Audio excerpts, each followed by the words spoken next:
छोरा मान्छेलाई पनि आफ्नो घर फ्यामिलीको खुसी हेर्दा हेर्दै आधी जिन्दगी त त्यसै जान्छ अनि आधी जिन्दगी सोचे जस्तो हुन्छ कि हुँदैन।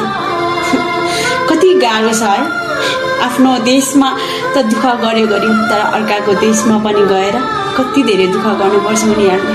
घाम पानी निन्द्रा भोक बिरामी केही भन्न पाउँदैन के, र पनि उनीहरूलाई बुझिदिने मान्छे कमै हुन्छ। र पनि चिन्ता नगर, एक दिन नभए एक दिन पक्कै पनि बुझ्नेछौ।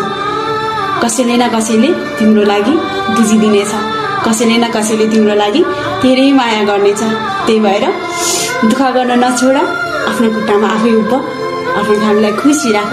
त्यो नै सबैभन्दा ठुलो कुरा हो है त।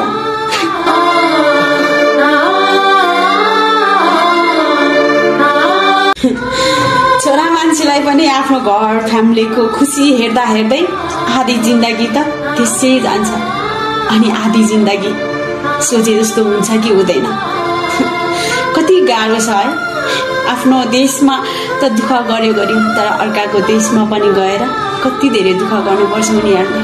घाम पानी निन्द्रा भोक बिरामी केही भन्न पाउँदैन के, र पनि उनीहरूलाई बुझिदिने मान्छे कमै हुन्छ। र पनि चिन्ता नगर, एक दिन नभए एक दिन पक्कै पनि बुझ्नेछौ। कसैले न कसैले तिम्रो लागि बुझिदिनेछ, कसैले न कसैले तिम्रो लागि धेरै माया गर्नेछ। त्यही भएर दुःख गर्न नछोड,